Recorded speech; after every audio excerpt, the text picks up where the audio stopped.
Okay, so 2015, this question is not a motion question, but I think it's appropriate to do it at this stage.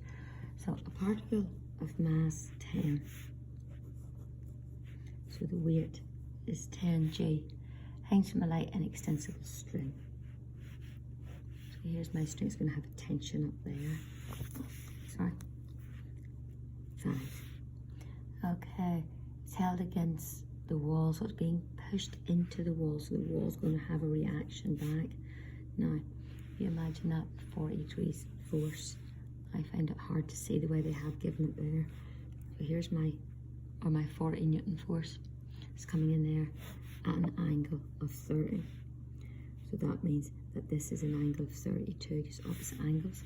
So I'm just going to put my force on this side, just makes it a bit easier to see. Now, it's an equilibrium, so resolving up and down. So T cos 5 equals 10g plus 40 sine 30, because you're going away from the angle. So we're just working that out.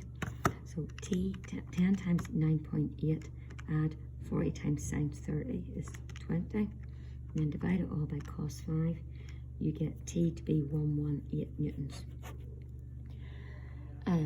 On part 3, find the reaction against the wall, so just resolve horizontally. So 40, close the angle, cos 30 equals R plus T sine 5. So you've got your T in there, you calculate it, times it by sine 5.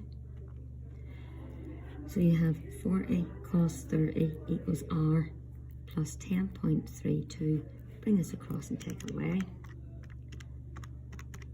And you have got R to be 24.3 newtons. Okay, so the next question I want to look at in this paper is towards the back. Find it here. It's question 8. So, and question 8. So have a look at it now. Okay, so a particle of mass 8 is held on a rough slope inclined at 30. 8, the weight down, 8g, right angles in, 30. Reaction. The coefficient of friction is 0.2. A horizontal force of X acts on the particle, causing it to accelerate up the slope. So we have movement up the slope, so that means friction is going down the slope, and then I have to put the horizontal force of X in. So if I put my horizontal force of X in there and put in from your Z angles, that's going to be 30 degrees as well. Now, I have motion, no motion going perpendicular to the plane. So R equals X sine 30 plus 8g cos 30. Works that one out there. Then we have motion up the plane. F equals ma. So X cos 30 minus friction minus 8g sine 30 equals ma. Okay, now we know friction is mu r. Cos 30, I can start putting that in. Cos 30 is root 3 over 2. Friction is mu times r, and we have r from up there. So X sine 30 is a half.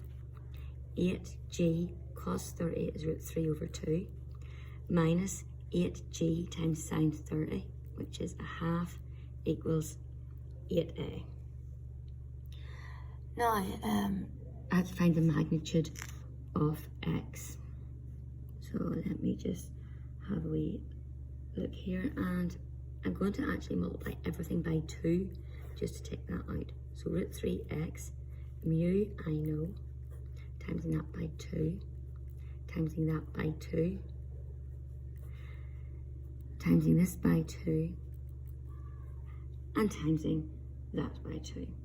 Now, I'm told the acceleration is 1.2, so that's the missing link. Oh, forgot to put my x in there.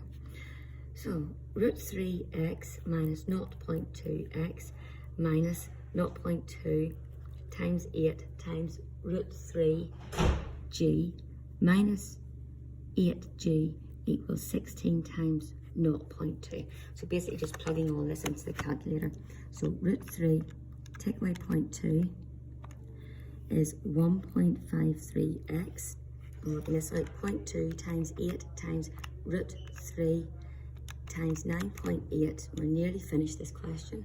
Plus 8 times 9.8 is minus 105.56 equals 16 times 0.2 equals 3.2. So bringing this across and adding on 105.56 divided by 1.53 gives me an x of 71.1 newtons. Now I want to double check everything on that because there's an awful lot of recalculations in there. Oh, I just spotted the first mistake. A is 1.2, so let me just fix that. 16 times 1.2. That should be 19.2 plus 105.56 divided by 1.53. So always double check your work when you're doing this. So x equals 81.5 newtons. Just want to double check everything again. So cos 30, friction is mu times r. That's all fine. That's all fine. Times everything by 2, that's likely where we can make a mistake. That all looks fine. And that is us.